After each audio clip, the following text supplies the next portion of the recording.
Malik Nabers is so back. Jackson Dart looks much more comfortable from when we first saw him, and it seems like we're starting to figure out who's really winning that cornerback 2 spot.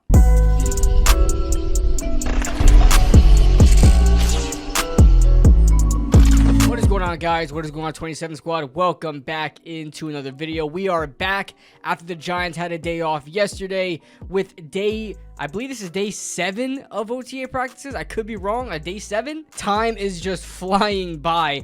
I think we have like 3 more to go. There's like 10 practices. This is crazy. But I can't believe we got through 7 already. But if you guys are enjoying the content, make sure as always to hit that like button and subscribe for more content just like this. Remember to sign up for the ESPN Pick'em League that we're having this season. Link is in the description. Passcode is 27 squad, lowercase s. And also consider joining the membership for more exclusive content throughout the season. So let's get started. All right, there were a lot of highlight plays for the offense today.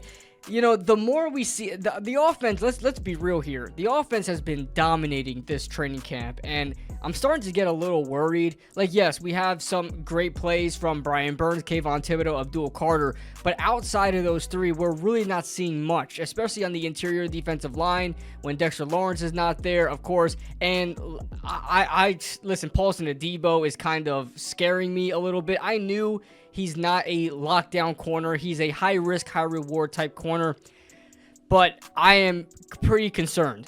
The offense is kind of like doing whatever they want. Even today, where they were pretty messy, they had 6 pre-snap penalties today, which caused Brian Daboll to have them running laps. I think this comes from definitely from Tom Coughlin, maybe, because Tom Coughlin was there last practice, and now all of a sudden they're running laps and seeing disciplinary action. So maybe Coach Coughlin said something to Dave's that he stuck with. Yeah, even though it was messy with the pre-snap penalties, they were still good on the stat sheet. I believe like Russell Wilson was like 10 of 12 or something like that, and Jackson Dart was 8 of 11. Like, they were still pretty damn solid, and they're hitting shots downfield.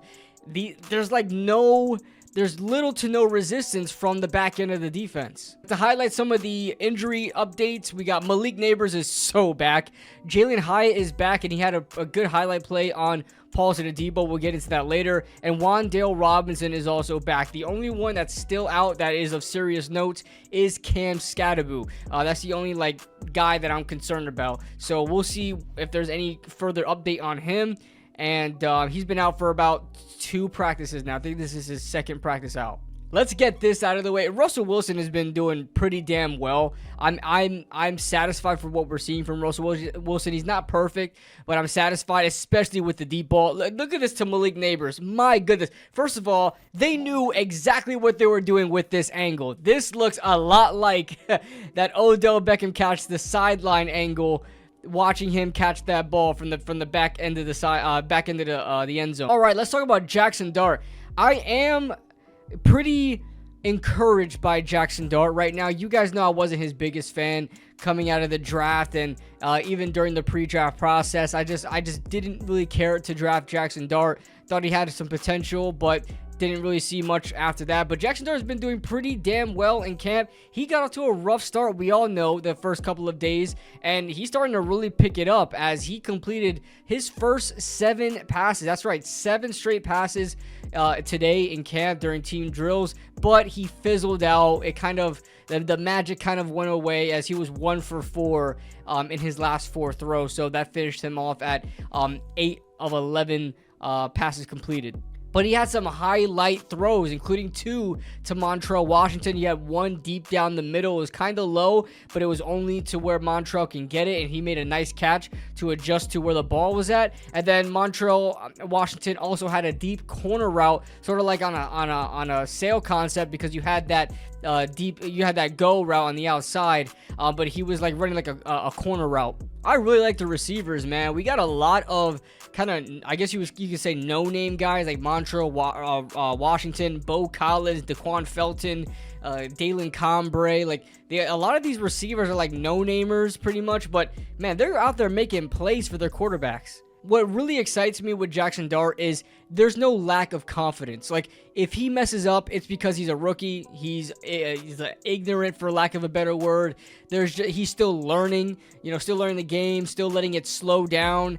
He's not like unsure of himself, though. He's throwing the ball. You know what I'm saying? He may hold the ball a little too often, where he has that issue of not throwing the ball. But if he needs to take the shot, he's taking it. He's not, getting sacked on would-be sacks constantly, and he's just running around out there trying to play like Johnny Manziel type football. He's trying to make the plays when they're there, and that's pretty encouraging.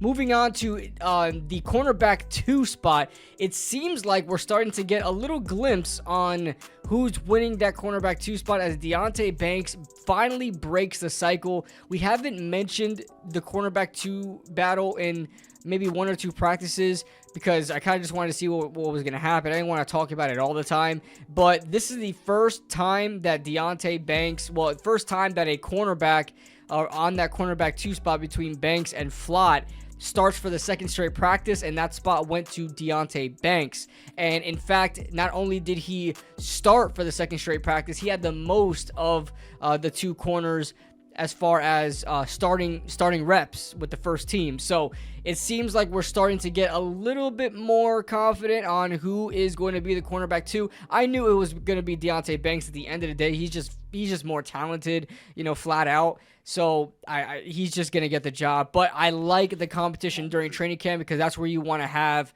the competition. You don't want to have that in the season where you still don't know who's better and who should start. Evan Neal has been making the rounds again as far as these articles go. He got the majority of first-team reps at right guard, because today Greg Van Roten is having a baby. That's right, it is 2025, and interior offensive linemen also have children. So as GVR is out with having a baby, Evan Neal filled in his spot. But according to guys like Dan Duggan and Bobby Skinner, Evan Neal has not been doing that well. He struggled mightily with these first team reps, that it was very, very noticeable. You know how you don't really notice interior linemen that much, especially if you're watching a whole play. The interior offensive linemen, unless something bad is going on, you're not going to notice them. Well, turns out a lot of people did notice them. So Jaylen Hyatt is finally back. He's been out for, I don't even know. I think he went out like day 2 or 3 of camp, maybe 1. I don't remember. Maybe it's like 2 or 3, day 2 or 3 of camp. So it's day 7 now. So he's been out quite a while. He needs reps like this to try to develop and kind of fight for a spot on the depth chart. He's gonna make the team. It's just, this is where you really want to show what you can do to try to get some reps during the season. And Jaylen Hyatt had a good first day back. I heard that he had 2 good catches from Russell Wilson. One was a nice out route where he adjusted so nicely. It was an out route, but he had an outside release. He stopped short behind Paulson Adebo and then cut under him and got separation to finish the out route and caught the ball. And it was beautiful. You can tell that he's developing and, under the wing of Darius Slayton. Darius Slayton came into the league not knowing how to run routes like that, didn't know how to catch the ball. Like, Darius Slayton was a project wide receiver if you've ever seen one. But he is the best route runner on the team, has the best release package, and catches the ball a lot better now. So you can tell just by the way he ran that route that he's learning from Darius Slayton. And I definitely would love Jaylen Hyatt's career path to have the same trajectory as Darius Slayton. That would be a huge win. Other than that, not too much from the defensive department. Micah McFadden had a would-be sack in the red zone, so that's nice to see. Javon Holland had a pass defense that I think it was Dan Duggan that said it would have been an interception on 4th and goal.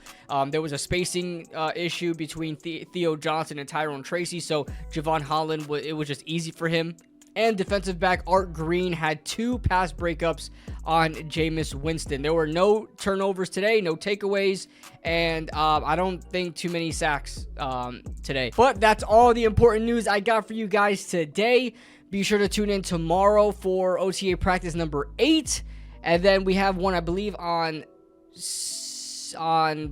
Saturday, I believe. And then the last one, I believe, is on Monday or Sunday or something like that. So then we'll be wrapping up OTAs, training camp, and we'll be focused on preseason and then the regular season, man. The season is almost here. Like I said, be sure to sign up for that ESPN Pick'em League. Of course, the first 3 winners will win a prize to be determined, so sign up for that. And that being said, like the video if you guys like the video, subscribe if you're new to the channel, and we'll see you guys in the next video.